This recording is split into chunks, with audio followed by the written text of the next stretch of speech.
پچھلے دنوں ہم گجرانوالہ میں تھے تو وہاں پر ہم نے ایک چھوٹا سا کتابچہ آپس میں پڑھا، پردیسی یا مسافر، جو حدیث آپ نے پڑھی تھی، کن فی الدنیا کا انک غریب نو عابر سبیل، اس پر بیسڈ. تو کلاس کے بعد پھر کچھ لوگوں نے آ کے اپنے تاثرات کا اظہار کیا. تو اس میں ایک نرس تھی جنہوں نے ایک ٹرک ڈرائیور کی وفات کا ذکر کیا.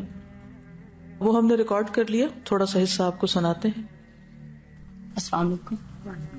میں سول ہاسپٹل گجرانوالہ میں as a staff nurse duty کر رہی ہوں، اور بچپن سے ہی تقریباً میری خواہش تھی کہ میں نے جب سے الخدا کا نام سنا تھا، میرا ایک شوق تھا کہ میں الخدا میں پڑھوں.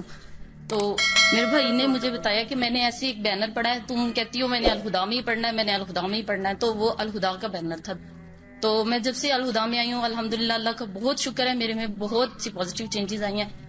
آج کے لیسن سے جو بات ہو رہی تھی وہ یہ کہ جو بندہ سوچتا ہے یا جو اس کے دل میں ہوتا ہے وہ وہیں پہ بند کر دیا جاتا ہے. تو ہمارے پاس ایک پیشنٹ آیا تھا سرگودا سے، وہ ٹرک ڈرائیور تھا، پتہ نہیں اس کو ڈاکوؤں نے کیوں مارا یا واللہ عالم جو بھی اس کے ساتھ ہوا، لیکن پیشنٹ بہت سیریس کنڈیشن میں آیا. میری آپریشن تھیٹر میں ڈیوٹی تھی، وہ آپریٹ ہوا. 2 دن وہ آئی سی یو میں رہا، وینٹیلیٹر پہ پیشنٹ ڈلا رہا. اس کے بعد وہ ٹھیک ہوا، کچھ بولنا شروع ہوا. تو ایک دم سے نا اس کی سیچوریشن ڈراپ ہونا شروع ہو گئی، اس کی بریدنگ کم ہوتی جا رہی تھی. تو وہاں جو سٹاف تھی وہ آئیں آ کے کہتی ہیں میرا پیشنٹ بہت سیریس ہے، تو تم لوگ میرے پاس ہیلپ کے لیے آ جاؤ. ہم لوگوں نے کہا چلیں ٹھیک ہے. ہم لوگ گئے، پھر واپس آگے پیشنٹ کچھ اسٹیبل تھا، ہم لوگوں کی اپنی ڈیوٹی تھی. تو بعد میں انہوں نے next as a human being ایک ہمدردی تھی دل میں، کیونکہ اس کے گھر والے بھی نہیں پہنچے تھے اس پیشنٹ کے، کوئی اس کو جانتا نہیں تھا وہ کون ہے. تو میں نے کہا آپ کا پیشنٹ کیسا ہے؟ تو انہوں نے مجھے جو بات بتائی وہ آج تک مجھے بھولی نہیں ہے. وہ کہتی ہیں کہ رات ہی جب میں دوبارہ گئی تم لوگ بزی تھے، تو وہ جو پیشنٹ تھا وہ دوبارہ سیریس ہو گیا. کہتے ہیں مجھے اس پیشنٹ نے کہا ہے بجی کلمہ پڑھیں.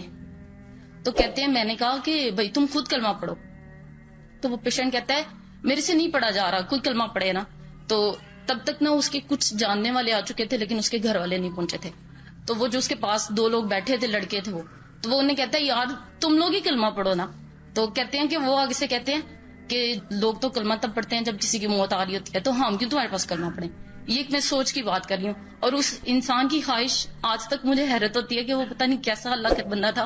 کہتے ہیں کہ اس نے کم از کم 10 دفعہ یہ خواہش کیا کہ کوئی بندہ کلمہ پڑھو، کوئی بندہ کلمہ پڑھو. اور کہتے ہیں کہ میرے دیکھتے دیکھتے 100 90 80 ایون 10 to 0 پہ اس کی سیچوریشن آ گئی. پیشنٹ ایکسپائر کر گیا، لیکن کسی نے اس کے پاس کلمہ نہیں پڑھا. اور کہتے ہیں کہ جب اس نے بار بار کہا کلمہ پڑھو کلمہ پڑھو، مجھے آ نہیں رہا، وہ یہ بھی کہتا رہا مجھے آ نہیں رہا، میرے سے پڑھا نہیں جا رہا. تو ایون ہم لوگ یہ خود دیکھتے ہیں کہ 40 50 تک سیچوریشن جانے کے بعد پیشنٹ بول نہیں سکتا. کہتے ہیں وہ 10 سیچوریشن تک وہ پیشنٹ بولتا رہا ہے کہ کوئی میرے لیے کلمہ پڑھ دو، کوئی میرے لیے کلمہ پڑھ دو. کہتے ہیں پھر اینڈ پہ بچے کہتے ہیں میں اس کے پاس گئی ہوں انجیکشن لگانے کے لیے، تو اس نے ایسے مجھے پکڑ کے کہا بجی تم مسلمان نہیں ہو. تو کہتے ہیں میرے ذہن میں یہ تھا کہ خدا نہ خواستہ اس میں کوئی شیطان ہے جو اس طرح سے، میں ایک فیمیل ہوں یہ ایک میل ہے، مجھے ایسے ٹچ کر. کہتے میں نے غصے سے کہا چھوڑو میرا ہاتھ، یہ کیا کر رہے ہو؟ تو کہتا ہے باجی مجھے لگتا ہے تم واقعی مسلمان نہیں ہو، تم کلمہ پڑھو. تو یہ چیز ابھی تک مجھے نہ اس پیشنٹ کی شکل بھولتی ہے، نہ وہ باجی کی بتائی بات بھولتی ہے. باجی کہتے ہیں اس کے بعد سارا دن میں گھر جا کے روتی رہی جب وہ پیشنٹ ایکسپائر ہو گیا کہ دیکھو ہم لوگ کیسے مسلمان ہیں کہ ایک بندہ مرنے میں کلمے کی خواہش کرتا رہے. لیکن ایک تو اس میں یہ چیز آ جاتی ہے کہ ہم لوگوں کے کلمہ تب پڑھا جاتا ہے جب موت آ رہی ہوتی ہے، یہ سورہ یاسین تب پڑھتے ہیں جب موت آ رہی ہوتی ہے. تو کہتے ہیں سارا دن روتی رہی کہ وہ بندہ کلمے کی خواہش کرتا کرتا مر گیا، اور ہم سب مسلمان وہاں بیٹھے تھے اور کسی نے اس کے لیے کلمہ نہیں پڑھا. یہ جہالت کی حالت ہے. یہ ان لوگوں کا حال ہے جن کے سامنے دن رات مریض بہت ہوتے ہیں آئی سی یو میں، بہت کم لوگ وہاں سے نکلتے ہیں. میں بہت دیر تک سوچتی رہی کہ وہ خود کیوں نہ پڑھ سکا کلمہ. وہ دوسروں کو کہتا رہا، وہ خود نہیں پڑھ سکا. مرنے والے پہ کیا گزرتی ہے تو مرنے والا ہی جانتا ہے، ہم اس کیفیت کا اندازہ ہی نہیں کر سکتے. لیکن بعض اوقات وہ تکلیف اتنی شدید ہوتی ہے کہ اس کا دماغ معوف ہو جاتا ہے. اس پر ایک اور بچی آئی اور وہ کہنے لگی کہ اس کا آپریشن تھا، اور جب ڈاکٹر نے کہا کہ کلمہ پڑھو تو وہ کلمہ اس کو یاد نہیں آ رہا تھا. السلام علیکم. وعلیکم السلام. میرا لاسٹ ایئر ناک کا آپریشن تھا، اور میں آپریشن تھیٹر میں جانے سے پہلے یا حیو یا قیوم برحمتی کا استغیث پڑھتی گئی تھی. لیکن میری روٹین میں استغفر اللہ نہیں ہے اتنا کلمہ پڑھنا. تو جب میں آپریشن تھیٹر میں ٹیبل پہ لیٹی تو میں نے سوچا کہ میں کلمہ پڑھ لوں. لیکن اس ٹائم دماغ اتنا معاف ہو گیا تھا کہ میرے ذہن میں کلمہ نہیں آ رہا تھا. اتنے یعنی کہ میری وینز غائب ہو گئی, میں سفید ہو گئی کہ جس طرح بندے کے حواس نہیں قائم رہتے, کہ مجھے اس بندے کے خیال آ رہا تھا کہ موت کی شاید ڈر کی وجہ سے, اس سختی کی وجہ سے اس کے ذہن سے کلمہ تک نکل گیا جو ہم پہلی چیز سیکھتے ہیں. صرف میرے زبان پہ یا حی یا قیوم برحمتک استغیث تھا, وہی میرے ذہن میں پہلے آیا. میں نے وہ پہلے پڑھا اور پھر مجھے کلمہ یاد آیا, آیت الکرسی یاد آئی. کہ میں یہ سوچ رہی تھی کہ جو چیز ہم روٹین میں پڑھتے رہتے ہیں وہ ہمیں بہت سخت وقت میں بھی یاد آ جاتی ہے, لیکن جو چیز ہماری روٹین میں نہیں ہوتی وہ ہمیں نہیں یاد آتی. ایک اور پیشنٹ تھی جن کا ہارٹ کا آپریشن ہوا تھا, وہ اپنے بارے میں بتاتی ہیں. السلام علیکم ورحمۃ اللہ. 3 سال ہو گئے ہیں میرے میاں کی ڈیتھ ہو گئی ہے, اور میں ذکر یہ کرنا چاہتی ہوں کہ واقعی قرآن پاک میں بہت طاقت ہے. 4 ماہ ہو گیا میرا ہارٹ کا آپریشن ہوا تھا. ہارٹ کے آپریشن کے دوران ڈاکٹروں نے کہا ہے کہ اندر آئیں.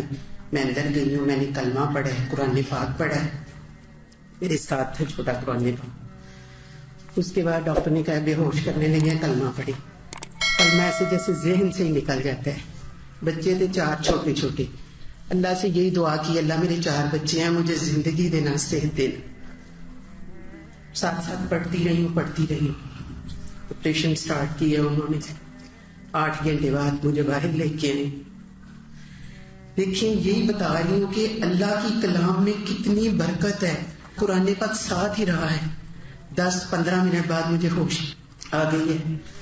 اس کے بعد بیڈ پہ مجھے لٹایا ہے اور میں نے کہا مجھے نماز پڑھائیں. ڈاکٹر نے کہا نہیں ابھی نہیں پڑھنی. میں نے کہا نہیں, میں نے اٹھ کے پڑھنی ہے. یورین بیگ میں نے اتروا دی ہے, نماز پڑھی ہے, اللہ کا ذکر کیا ہے اور اٹھ کے بیٹھ گئی ہوں. بیٹھنے کے بعد پھر میں نے کہا مجھے نماز پڑھائیں. اثر کی پھر میں نے نماز پڑھی ہے, اور اس کے بعد پھر ذکر کرتی رہی ہوں. ساتھ ساتھ ہر بیڈ پہ میں کہی ہوں اللہ کا ذکر کریں, اللہ کو یاد. اس کے بعد میں خود اٹھ کے چلی ہوں. ٹھیک 10 گھنٹے بعد. اتنا بڑا میرا ہارٹ کا آپریشن تھا, لیکن اللہ نے مجھے شفا دی ہے صرف اپنی کلام کے صدقے, اپنے قرآن پاک کے صدقے. اور یہ میری ساری بہنوں سے التجا ہے کہ قرآن پاک کو سینے میں بند کر لیں اور ساتھ یاد کریں اور اللہ کا بہت ذکر کریں. شکریہ, جزاک اللہ. ایک کے بعد ایک شخص جو آ رہا تھا وہ اسی تجربے کا ذکر کر رہا تھا کہ عین اس وقت بدحواسی میں یا تکلیف میں یا خوف کے مارے کلمہ یاد نہیں آ رہا تھا. تو حسن خاتمہ سب سے بڑی خوش قسمتی ہے. اچھا خاتمہ, لا الہ الا اللہ پر خاتمہ, ایمان کے ساتھ خاتمہ, اللہ کی یاد اور اللہ کی محبت کے ساتھ دنیا سے رخصت ہونا, یہ ہم سب کی بہت بڑی تمنا ہونی چاہیے. اور اس کے لیے ہمیں اپنے آپ کو تیار بھی کرنا چاہیے. جانے والے کے لیے بھی کلمہ پڑھنا اور خود اپنے لیے کلمہ پڑھنے کی عادت, اور اس وقت